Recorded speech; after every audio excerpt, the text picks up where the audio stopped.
Hola, ¿qué tal? Muy buenos días. Me complace darles la bienvenida a este webinar titulado Descubriendo el aprendizaje de lenguas, un enfoque psicológico para mejorar tus habilidades. Como parte de esto, pues partimos de la definición de qué es aprender un idioma, ¿no? Y la variedad de beneficios cognitivos que pueden impactar positivamente la mente y nuestro desarrollo personal. Aquí hay algunos de los más destacados. Tenemos la mejora de la memoria. En el caso del aprendizaje, pues el memorizar vocabulario, estructuras gramaticales y reglas lo estimula justamente. Durante la sesión del webinar del día de hoy, vamos a abordarlo en reiteradas ocasiones, este proceso de la memoria. También mejora nuestro desarrollo crítico en el sentido de que aprender un idioma pues fomenta justamente eso, ¿no? Mayor capacidad de pensar de forma crítica. Aumenta la agilidad mental, mejora las capacidades de multitarea, ya que las personas bilingües o multilingües tienden a tener una mayor facilidad para realizar diferentes tareas a la vez. En cuanto al fomento de la creatividad, pues también se da porque la exposición a estos diferentes idiomas puede realizarse y fomenta la parte creativa, ¿no? Al conceptualizar nuevas ideas y la resolución de problemas o de en contextos específicos. Previene también el deterioro cognitivo, atrasando algunas enfermedades degenerativas como la demencia o el Alzheimer y también pues mejora nuestras habilidades de comunicación, así como la parte de la empatía en el sentido de la comprensión cultural cuando existe ese choque y cuando nos sumergimos en una cultura asociada a un idioma, pues va a incrementar, fortaleciendo la autoconfianza y la adquisición de una tercera lengua, cuarta, la que ustedes quieran, se puede desarrollar de una manera más, más fácil, sí, aunque también tendría el reto de pasar por los filtros anteriores. Muy bien, partimos de la definición de la psicología cognitiva. ¿Qué es esto y qué tiene que ver con el aprendizaje? La psicología cognitiva en el ámbito del aprendizaje de lenguas se refiere a estos procesos mentales que nos van a ayudar, o más bien que vamos a comprender cómo se procesa esta información, cómo se almacena y se recupera para utilizarlo como estrategias y comunicarnos o poder desempeñarnos en un nuevo idioma. Entre, estos, entre estas características de la psicología cognitiva se incluyen la percepción y la atención en cuanto al procesamiento de la información desde la parte lingüística, lo que se mencionó al inicio, la memoria, cómo los estudiantes almacenan y recuperan vocabulario, las estructuras gramaticales y lingüísticas propias de un idioma. El procesamiento de la información, el análisis que hacen los estudiantes al momento de comprender esta información, así como la toma de decisiones, resolución de problemas y diferentes estrategias de aprendizaje. Recordemos que todos aprendemos de forma diferente. La psicología cognitiva, ¿qué impacto tiene? Pues sobre todo las implicaciones entre el comprender este proceso de enseñanza-aprendizaje y ayuda a desarrollar métodos y materiales que puedan ser efectivos para las estrategias de aprendizaje en el caso de las lenguas. En el siguiente apartado vamos a ver y vamos a estar pendientes de la motivación. Como tal, la motivación es propia de realizar cualquier actividad humana, porque dependiendo del autor está la motivación intrínseca, la motivación extrínseca, está la motivación integrativa, instrumental, cualquiera que sea esta. Recordemos que nuestro cerebro va a funcionar o va a entender y va a trabajar conforme a dos situaciones. Primero, que cualquier cosa que realicemos obtengamos algo, que no sea una pérdida de tiempo. Convenzamos a nuestro cerebro que lo que voy a hacer no es una pérdida de tiempo, que voy a obtener algo. Y segundo, que eso que obtenga va a reducir mis niveles de ansiedad. Si comprendemos esto y si lo aplicamos en un contexto específico, sobre todo en el aprendizaje de lenguas, pues podemos tener una mayor eficacia al momento de estar en este proceso. Aquí hay algunas razones por las cuales tiene este impacto. En el caso de mantener el esfuerzo, un esfuerzo mantenido en un proceso como es aprender lenguas, aprender una lengua. La motivación pues ayuda, ¿no? Porque es el primer esfuerzo y el mantener ese esfuerzo aunado a la disciplina, como se menciona, o la dedicación, pues va a ser muy importante y va a ser un factor crucial al momento de aprender un idioma.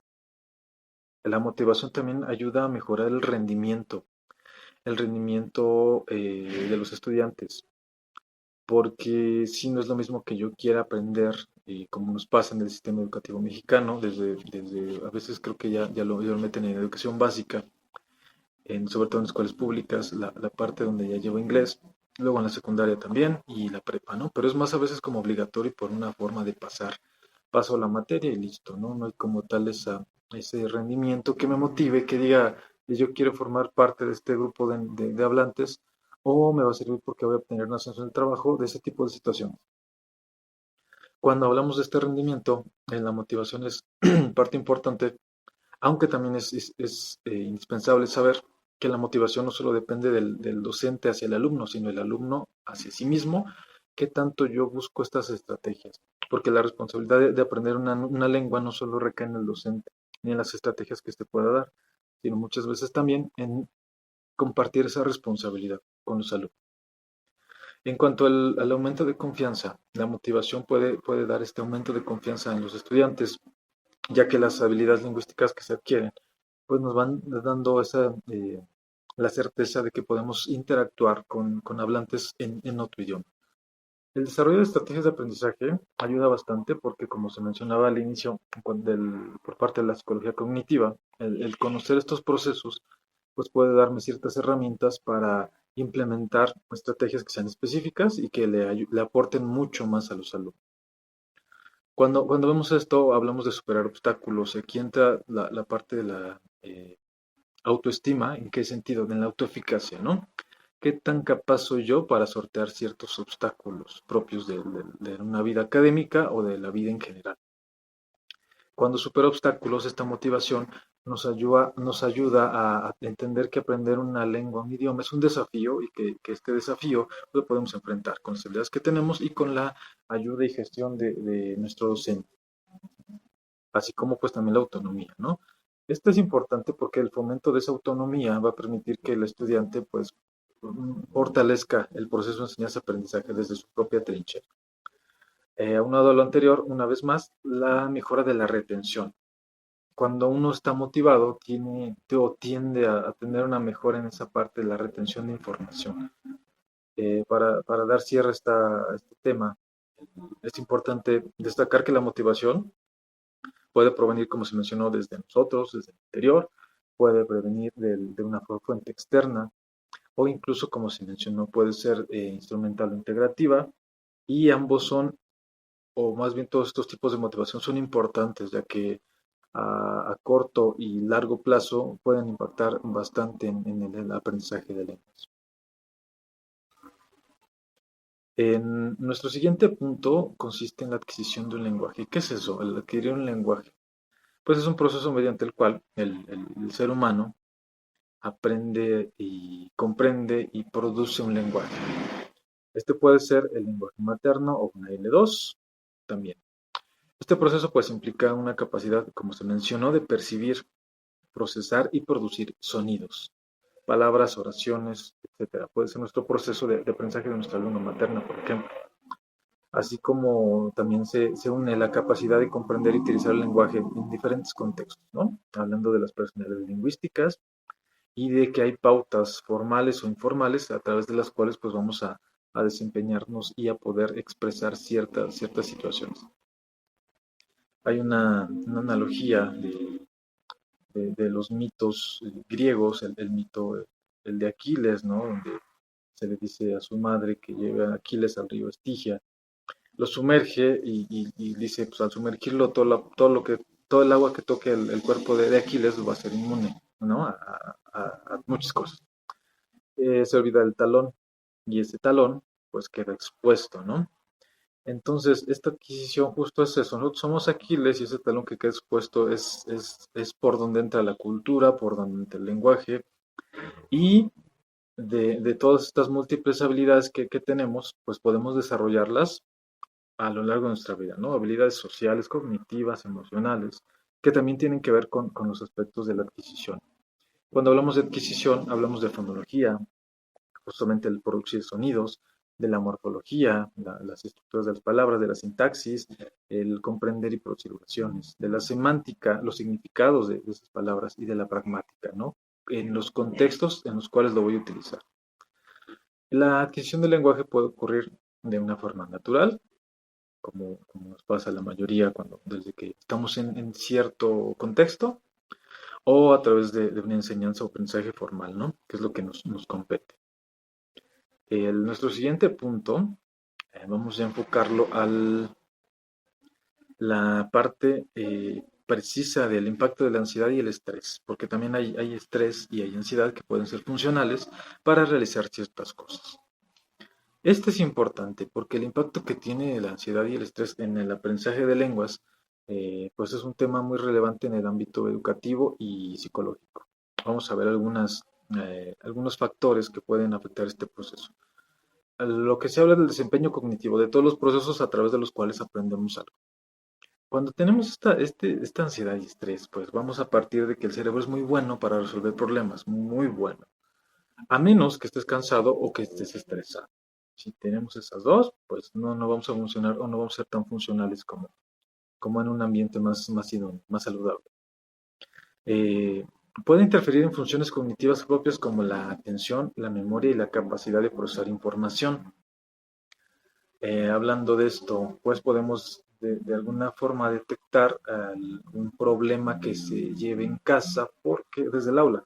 Porque yo como docente sé que voy a poner aquí un ejemplo, un contexto, clase de matemáticas, un alumno que quizás puede tener ahí alguna situación en la que no entiendo, no comprendo, puede deberse a factores externos, como se mencionaba, y no solo los factores externos, sino que también tiene un peso muy importante en la parte de ansiedad y estrés, ¿no? ¿Qué estoy viviendo yo en mi contexto que puede limitarme en esta situación? Esto se puede traducir en la parte de lenguas, en el recordar vocabulario, estructuras gramaticales y tener habilidades para la conversación. Otro factor importante, lo repito, es la motivación. Cuando tengo estrés y ansiedad, a menudo disminuye mi motivación por aprender, porque no encuentro el por qué, la razón, no sé cómo me da igual. Los estudiantes pueden sentir que son retos muy abrumadores y que son tan abrumadores que pues, lo que voy a hacer es evitarlo. Evito esas situaciones y evito generar este esfuerzo, porque pues ¿para qué? La otra parte que se limita junto con la motivación es la participación en clase. Imagínense ustedes, recuerden, o quizás no, quizás a ustedes se les da muy bien el inglés, el francés, cualquier otra lengua, pero ha habido alguna lengua que no se me ha dado. Y esa ansiedad que se produce, ese malestar hasta llega a ser un malestar por hablar un nuevo idioma, puede tener ahí una limitación al yo participar en clase, porque pues no le entiendo, porque no me van a entender, porque se pueden burlar de mí, porque cualquier situación. Entonces ya no estoy en un ambiente propicio para el desarrollo de este aprendizaje, sino se me limitan estas oportunidades, quizás por mis propios pensamientos, mis propias creencias, me veo limitado en esta práctica y obviamente pues en la mejora de las habilidades lingüísticas. Otro punto importante es la autoconfianza y la autoestima. Estrés y ansiedad afectan negativamente la autoconfianza y la autoestima. Los estudiantes pueden sentirse inseguros sobre sus habilidades, sobre todo en la parte lingüística, y pueden dudar en comunicarse o lo que les decía, en generar esfuerzo. La experiencia de aprendizaje negativa, punto importante, porque las experiencias que asociamos con la ansiedad y el estrés que pueden influir en la percepción de aprendizaje de lenguas.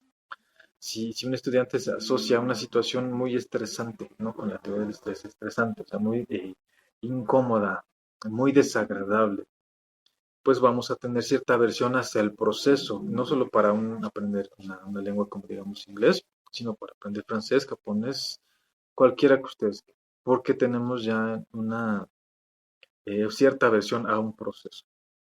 En cuanto a los procedimientos de aprendizaje, el punto acá, sobre todo de ansiedad, es que en el enfoque más superficial, los estudiantes van a tratar de memorizar algo, ¿no? Sin entenderlo completamente. Y este aprendizaje es efectivo, pero debe complementarse con algún otro tipo de estrategias que vayan a largo plazo, ¿no? Porque si el aprendizaje es, ok, ya me aprendí los verbos, la conjugación, y dejo de practicarlo y a la semana se me olvidó, pues me voy a frustrar porque es como de cómo puede ser si ya me lo sabía, cómo se me olvidó.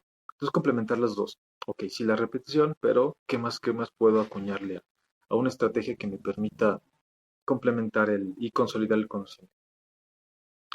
Algunas estrategias que pueden mitigar un poco el impacto, pues son el crear un ambiente propicio, fomentar el ambiente positivo en el aula, ¿no? Tratar de reducir los juicios de valor, sobre todo, puede reducir esta parte de ansiedad, ¿no? Para no estar en un estado de hiperalerta en el que pues yo estoy esperando qué es lo que sigue, mi participación va a generar una consecuencia, esa consecuencia qué va a ser, ¿no? Y sobre todo hacia mí. El docente puede promover la empatía y la colaboración entre estudiantes. Algunas técnicas de relajación, manejo de estrés. Por ejemplo, aquí acuñamos la respiración profunda, mindfulness. ¿Y esto por qué ayuda? Básicamente, cuando inhalamos, llevamos aire a los pulmones, el cuerpo vamos a decirlo así, se activa, ¿no? Por lo tanto, entra el sistema simpático, está ahí activado. Exhalamos, es un poco la forma de incentivar, de estimular el sistema parasimpático, que es el que nos relaja, ¿no? Entonces, este tipo de relajación es el poder manejar la respiración, puede ayudar a los estudiantes a gestionar un poco los niveles de ansiedad en el salón de clases. También es importante establecer metas realistas para no generar estrés, ansiedad y demás situaciones.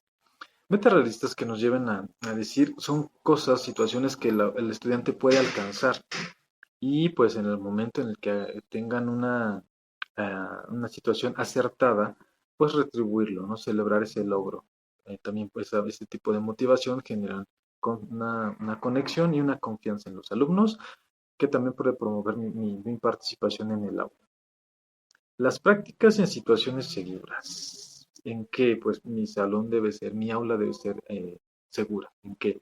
Pues puedo generar ahí lo que decía, la parte de la empatía, la comprensión, la aplicación de juegos de rol, ayudar a ciertos estudiantes para que podamos generar esa confianza de sí decir, ok, no entiendo acá nada, quizás es un tema que me complica, el anterior no se me complicó, pero pues cuento con mi grupo de apoyo, con la colectividad. Recordemos que la colectividad nos sostiene o nos hunde. Entonces, si la colectividad es percibida como un apoyo, pues voy a valerme de mi colectividad para poder avanzar en este proceso. Y en esto de las situaciones seguras, vamos a un modelo de economización, de maximización y de satisfacción. Primero, modelo de satisfacción. De las situaciones que yo veo, ¿cuál es la que va a ayudarme a avanzar en lo que yo necesito? Acuerde a mis necesidades. El modelo de maximización es un modelo que nos va a permitir ver una infinidad de posibilidades, pero a la vez sus desventajas es que nos generan ansiedad. Al decir, tengo 1000 opciones y de esas 1000 opciones, pues voy a elegir esta que me agradó, pero pues arriba de esta quizás elegí la 500 y arriba de esas pues hay otras 500 que pueden ser mejores, ¿no? Entonces, si elijo una, digo, uy, ¿y qué tal si la opción 600 era mejor que la opción 300? Y entonces ahí empieza aquí el arrepentimiento, situaciones de culpa, mucho estrés, y es una desventaja del modelo de maximización. Queremos ver tantas opciones que al final no sabemos cuál elegir. El modelo de satisfacción va enfocado a las opciones que yo tengo, estas metas realistas que establezco, que puedo cumplir, cuáles son las que me van a permitir avanzar. Si considero esto, pues es una mejor posibilidad para aplicarle en un salón de clases, ¿no? Metas prácticas, metas realistas y pues obviamente partir del diagnóstico para generar ahí esta situación de confianza con los estudiantes. Aunado al anterior, pues vamos con un feedback constructivo. Una retroalimentación constructiva y positiva puede ayudar a los estudiantes a identificar su proceso y a reducir este tipo de ansiedad relacionada con la evaluación, sobre todo, ¿no? Porque como característica propia del ser humano, cuando nos hablan de ciertas cosas, tenemos pensamientos negativos. Mayormente los tenemos, todos tenemos pensamientos negativos, a menos que tengas alguna situación con la parte del trastorno narcisista de la personalidad, que consumas drogas o que tengas la parte del trastorno bipolar. En esas situaciones, el pensamiento puede ser súper positivo y a tal grado que puede llegar a ser patológico. Si vamos a esto, ponemos un ejemplo cuando dicen, oye, examen, ¿examen de qué? ¿No? El hecho de hacer un examen muchas veces puede implicar que yo piense, me va a ir mal, ¿no? Vamos luego a la parte negativa. ¿Y qué pasa? Si repruebo y si me regañan y es que no soy suficiente y me van a quitar mi trabajo y quizás la evaluación va a ser muy severa y me van, etcétera, etcétera. Entonces, el tener este tipo de situaciones eh, en las cuales la evaluación no sea punitiva, sino que sea constructiva, realmente podemos reducir esta parte, porque ya no me va a dar miedo hacer un examen al saber que los resultados que yo dé no tienen un impacto, sobre todo pues no definen quién soy como persona ni como estudiante, sino simplemente van a evaluar ciertas habilidades y ciertas destrezas en un momento preciso y no más. En conclusión, para este punto, pues la ansiedad y el estrés son factores que pueden obstaculizar significativamente el aprendizaje de lenguas. Sin embargo, pues con un enfoque adecuado se puede generar un apoyo correspondiente a través del cual se mitigan ciertas situaciones y pues podemos crear estrategias de aprendizaje más efectivas y agradables para todos. Nuestro siguiente punto, la memoria. Ya les había dicho desde el inicio, hablamos de la memoria, ¿no? ¿Qué tiene que ver la memoria? Pues bastante. Cuando hablamos de aprendizaje de lenguas, hablamos de retención y recuperación de información. Eso nos ayuda. Vocabulario, estructuras gramaticales, pronunciación y muchos otros aspectos del idioma, incluso culturales. Vamos a hablar un poco de la memoria a corto y a largo plazo. Durante el aprendizaje de lenguas, estos tipos de memoria, o generalmente ocupamos la de a corto plazo con la retención de información nueva. Y luego, a través de la práctica y la repetición, se empieza a acuñar esta información a la memoria de largo plazo, lo que facilita su uso en el futuro. Entonces es importante, o sea, lo que les decía hace ratito, una estrategia de memorización. Ajá, repetición y memorización, ok, llámese los verbos, conjugaciones, va. ¿Qué actividad hago para que se consolide esto? Y recuerden, práctica y repetición ayuda también bastante. El vocabulario, memoria y vocabulario. Pues justamente implica eso, ¿no? Almacenar su significado, pronunciación y diferentes usos en los contextos que queramos. Sí, una vez más, repetición y práctica. Puede ser que ayude a consolidarse, sobre todo en la memoria. Algunas estrategias de memorización se pueden emplear, como una repetición espaciada, este, asociación de imágenes, etcétera, etcétera. Estas estrategias pueden ayudar un poco a volvernos más eficaces en cuanto al aprendizaje. El contexto y las asociaciones. La memoria se fortalece cuando se relacionan palabras de frases con situaciones, imágenes y sobre todo emociones. Entonces, aprender en contextos significativos permite que nuestro cerebro establezca conexiones más profundas y mejora la retención. Si vamos a hacer una analogía, nuestro cerebro no es como un archivero en el cual nosotros tenemos diferentes gavetas, las abrimos y en el expediente tal, en el folder tal, tengo aquí verbos, el presente, perfecto, lo saco y reviso. Nuestro cerebro no funciona así. Lo más parecido en cuanto a analogía que podemos decir que nuestro cerebro, su funcionamiento va más bien como una red, como una telaraña, con un montón de conexiones. Y estas conexiones van a generarse y van a estar más significativas de acuerdo a qué tan personal sea la información que tengo, qué tan personal lo hago, ¿no? Yo qué tanto me apropio de ese conocimiento y qué emociones puede generarse.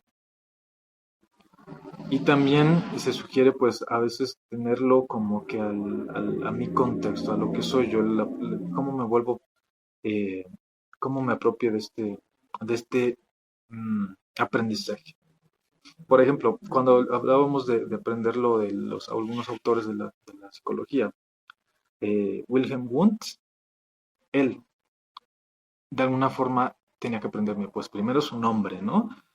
Wundt se parece para mí al pan Wonder, entonces Wonder lo asociaba con Wundt y ya está. ¿Qué tiene que ver el pan Wonder? Pues quizás para ustedes nada, pero para mí era Wundt. Ajá. Y luego la teoría del estructuralismo, ¿no? Esta parte del estructuralismo yo me lo aprendí porque pues, me imaginaba a Wundt ahí en un salón, en un auditorio, caminando entre sus estudiantes, con un cerebro en la mano, pero un cerebro armado con puros legos. Estructuración. Ok. Así se pueden aprender las cosas. Bajándolo a mí, a lo que yo considero mi contexto, a lo significativo para mí. Ajá. ¿Qué tan significativo es para mí el pan? Wonder, pues me recuerda Wund, y los Legos me recuerdan el estructuralismo, ¿no? Entonces funciona de esa manera. Y no se me olvida, no se me olvida. La práctica y repetición, como se dice acá, muchos ejercicios mejoran con la práctica y el tiempo, sobre todo la exposición constante a un idioma, y son esenciales para consolidar lo aprendido. Repetir este contenido en diferentes contextos y formatos, pues nos ayuda, ¿no? A generar estas conexiones neuronales que asocian la información. Vamos con la parte gregaria. Somos seres gregarios, entonces la interacción social, la comunicación con hablantes nativos o con otros estudiantes, pues ofrece esta oportunidad, la oportunidad de practicar el idioma y de utilizar la memoria activa. La interacción social también puede ayudar a la motivación y al interés por el aprendizaje de lengua. Vamos a hablar de algo interesante, que es el aprendizaje emocional. Las experiencias emocionales positivas o agradables, vamos a llamarlas agradables, vinculadas al aprendizaje de la lengua, ayudan a mejorar el proceso de memoria. Cuando los estudiantes se sienten motivados, disfrutan del proceso, es más probable que retengan información. Sí, vamos a decir entonces no emociones positivas ni negativas, sino emociones agradables y desagradables. En cuanto a las dificultades, ¿no? De la memoria. Mm, Algunas veces se pueden enfrentar a ciertos desafíos que son tan complejos y que tienen que ver mucho con la memoria, que la falta de atención y estas dificultades para recordar, pues son importantes y hay que identificar la forma en la que yo aprendo, ¿no? Esta metacognición, el aprender a aprender. ¿Cómo yo aprendo? En el caso de las lenguas, el tener en cuenta las cuatro habilidades, pues no es como decir, ay, apliqué un test y en este test mis alumnos salieron visuales y pues voy a hacer cosas visuales. Bueno, no, porque te falta la comprensión oral, la expresión oral y demás. Entonces, hay que generar un balance y también forzarnos y esforzarnos por llegar a cumplir con el aprendizaje de las otras habilidades. La memoria es un componente esencial para el aprendizaje de lenguas y su gestión de una forma efectiva, pues puede facilitar la adquisición de un idioma, mejorar nuestra fluidez y el uso de estrategias, así como una práctica constante puede ser la clave de la optimización. Pasamos a nuestro siguiente punto. Ya estamos hablando de las emociones, y hace rato lo mencioné como emociones agradables y desagradables. Pero estas, ¿qué impacto tienen con el aprendizaje de lenguas? Es un área de estudio que ha tenido y ha ganado terreno en educación y en psicología, las emociones y el aprendizaje, sobre todo en lenguas. Puesto que una emoción puede influir de una forma, pues tiene un impacto positivo o negativo en el proceso. Y a continuación vamos a detallar algunos aspectos. La motivación nunca va a estar de lado, porque es importante, sí es importante, pero no es lo único, es importante, ¿no? Y es lo que les decía, porque incluso hay algunas situaciones en las que, de propaganda, en donde dicen, cuando se te acabe la motivación, la disciplina, pero si no soy disciplinado y mi motivación se acaba, ¿qué hago, no? Y les recuerdo lo que hace ratito hablé, ¿no? El cerebro, cómo funciona, lo que hago, convénceme de lo que estoy haciendo vale la pena y de lo que voy a obtener va a reducir mis niveles de ansiedad. Si esas dos van ahí, están presentes, el cerebro va a buscar la forma. Lo que les digo es muy bueno resolviendo problemas y buscará la manera, teniendo esto en cuenta, ¿no? A pesar de que no tenga motivación, porque pues ya no tengo motivación. Vamos con algún tipo de motivación, ¿no? Lo que se genera actualmente, ¿no? Ir al gimnasio y comer saludable. Pues si se dan cuenta es una actividad complicada y realmente fea. O sea, me levanto o voy por la tarde, la hora que sea, al gimnasio. Y pues lo que voy a hacer es generar microfracturas musculares, ahora estas rupturas en los músculos que me van a doler. Y voy a hacer un esfuerzo y me voy a cansar. Y si me voy temprano, pues voy a estar en el frío y mejor me quedo ahí una horita más durmiendo, etcétera, etcétera. Si dan cuenta, es una actividad fea, ¿no? El hecho de que digan, oye, vas a ir a un lugar y pues vas a tener que generar un esfuerzo, vas a llegar adolorido, no vas a, vas a sacrificar una hora de sueño, híjole, si lo piensas, y en el frío va a estar, no es tan agradable, ¿no? No es como que algo que quisiera, porque la gente va. porque ¿qué me da, no? Ah, pues yo voy por salud porque pues, quiero llegar funcional a tal edad. Ok, entonces lo que estoy diciendo vale la pena, sí, va. Y ahora pues puedo ir.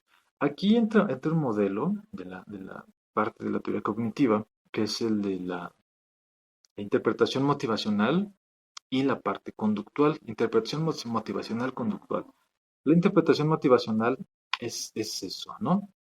Yo voy como saludable, voy al gimnasio porque quiero llegar a mis 80 años funcional y lúcido, ¿no? Muy bien, esa es mi interpretación motivacional. Y en tanto a la parte conductual, pues es esa, comer saludable y ir al gimnasio. Cualquier actividad que podemos entender lleva esos componentes.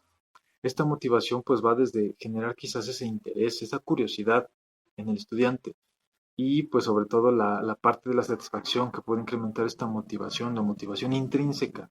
Los seres humanos tenemos necesidades, dejando de lado la pirámide de Maslow, vamos con necesidades más enfocadas a la parte gregaria, que es el reconocimiento de las personas, el conectar con las personas, la certeza de algo y la novedad. Si en una clase tenemos esto, la conexión, el reconocimiento, certeza y novedad, podemos estar muy, muy seguros. Bueno, quizás no vamos a dejarlo con muy, muy seguros porque si no dice nada. Podemos estar muy próximos a tener un impacto positivo en cuanto a lo que queremos lograr, estos objetivos, porque pues estamos fomentando un aprendizaje más efectivo. Porque si lo vemos del otro lado, pues el de miedo al fracaso, esta ansiedad que puede eh, decrementar la parte en la que el alumno quiera generar ahí la participación en clase, en las actividades del aprendizaje de una lengua, pues puede disminuir. Sería el otro lado, ¿no? Y vamos a retomar esta ansiedad. ¿Qué es esa ansiedad? Pues primero, ansiedad todos tenemos. O sea, no hay una manera de quitar la ansiedad de nuestras vidas. Todos nacemos con ella, todos la tenemos, porque finalmente es un estado que nos avisa de algo. La ansiedad subyace de una emoción que es el miedo. Ajá, el miedo, y luego ya viene la parte de la ansiedad.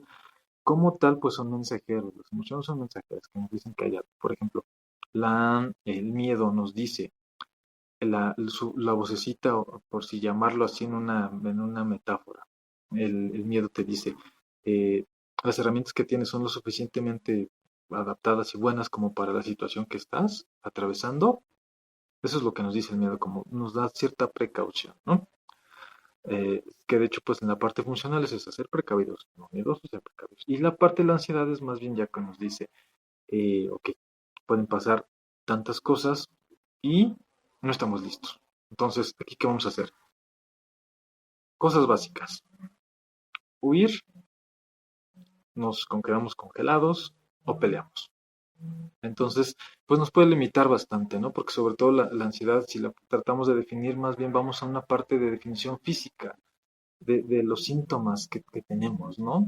La parte de la taquicardia, sudoración, la hiperventilación, el que siento mi estómago que se aprieta, la tensión muscular, toda esta parte va muy relacionada con esto. Entonces, si estamos experimentando esto en un aula de aprendizaje de lenguas, pues muchos estudiantes no van o muchas personas no vamos a estar capacitados o aptos para sobrellevarlo, para a pesar de avanzar. Porque quizás no lo hemos identificado y si ese es el caso, pues ya estamos enfrentando algo que no conocemos. Muchos estudiantes pueden presentar ansiedad al hablar en público o al hablar sobre todo en público y un nuevo idioma. Esto pues va a afectar obviamente su fluidez y la capacidad de comunicación. Esta ansiedad puede, como les digo, es desencadenada por el miedo, sobre todo miedo a cometer errores o a ser evaluado de forma negativa por los demás. Si hablamos de esto, entonces el ambiente de aprendizaje es muy importante. Un ambiente emocionalmente positivo puede favorecer el aprendizaje. Los docentes pueden crear un espacio seguro y acogedor para ayudar a los estudiantes a sentirse cómodos. Esto puede aumentar la disposición a participar y a asumir ciertos riesgos. La interacción social, sumamente importante porque, les digo, somos seres gregarios y como seres gregarios buscamos eso, conocimiento, la conexión, el reconocimiento, la certeza y la novedad. Como un componente social, estas emociones pueden afectar a los estudiantes que interactúan entre sí. En un ambiente emocionalmente saludable se puede promover la cooperación, la colaboración y se facilita un intercambio en el aprendizaje social y el intercambio cultural, obviamente que favorece. Cuando hablamos de esto, pues es importante y no dejamos de lado la identidad y la autoestima. El aprendizaje de un nuevo idioma está vinculado con la identidad y la autoestima del aprendiz, en este caso del estudiante. Las emociones agradables pueden fortalecer esta autoconfianza. El estudiante en cuanto a lo de sus habilidades lingüísticas, mientras que las desagradables pues, pueden llevar a una percepción desfavorable de sí mismo y de su capacidad de aprender.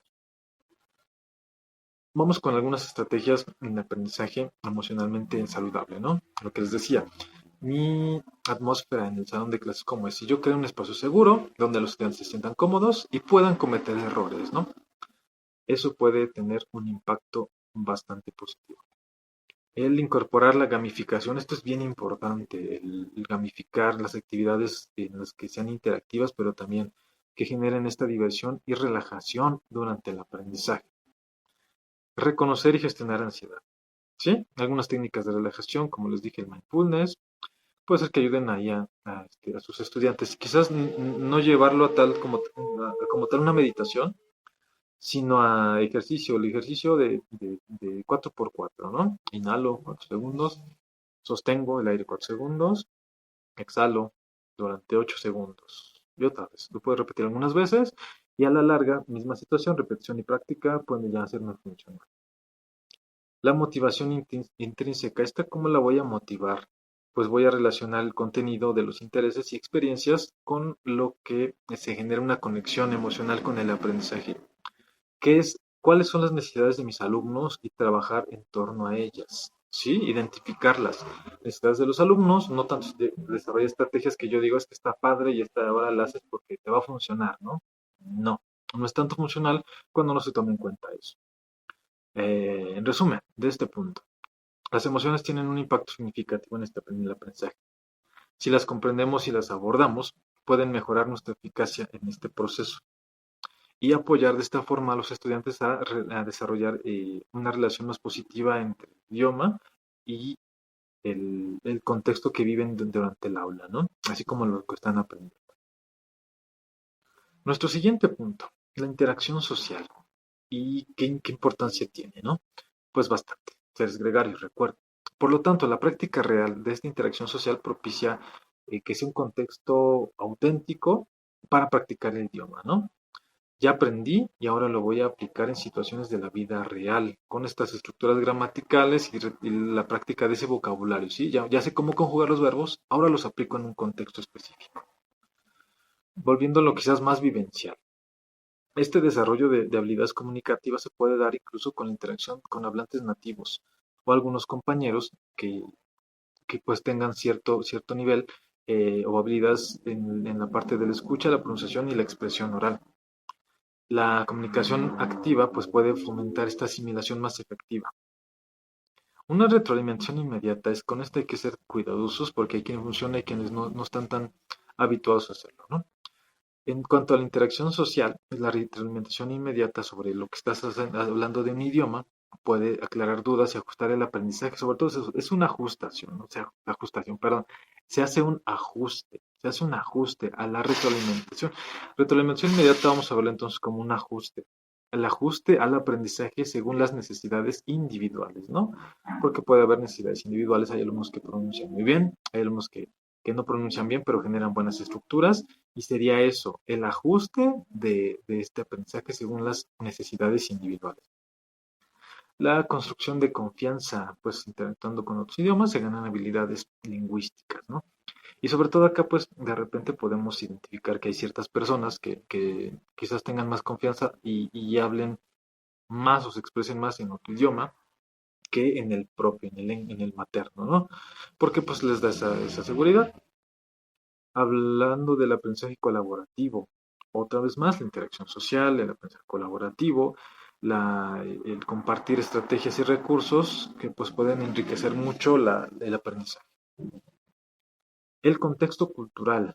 Muy bien. A través de esta interacción, pues en el contexto cultural no solo se va a aprender la lengua, sino la cultura también. Y en este contexto es esencial para generar una comunicación efectiva en cuanto a lo que se menciona sobre la cultura.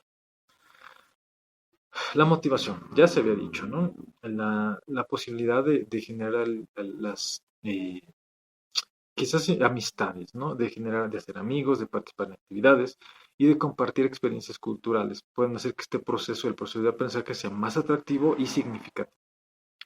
Y la adaptación y el ser flexibles, o sea, la interacción de los aprendices sean flexibles y que se adapten a los diferentes estilos de comunicación. Puede ayudar también a desarrollar las competencias interculturales y comunicativas. En resumen de acá, pues la interacción social no solo va a enriquecer el aprendizaje de lengua, sino que también lo hace dinámico, relevante y más efectivo. En la dimensión social es crucial desarrollar habilidades de competencias lingüísticas que sean útiles para la práctica cotidiana, la parte social del lenguaje. Para dar un resumen de lo que vimos en este webinar. Primero, en este webinar, el descubriendo el aprendizaje de lenguas, un enfoque psicológico para mejorar tus habilidades. Se abordaron temas como la psicología cognitiva, el impacto que tiene en el aprendizaje, se destacaron los múltiples beneficios del aprendizaje, incluyendo las mejoras en la memoria, el desarrollo del pensamiento crítico y el aumento de creatividad y agilidad mental. Se exploraron elementos clave como la motivación y la emoción en el aprendizaje, así como los impactos que tienen la ansiedad y el estrés como factores que pueden obstaculizar el proceso y que pues también fueron discutidos, junto a algunas estrategias para mitigarlos, así como crear un ambiente de apoyo, fomentar la práctica en un contexto seguro, etc.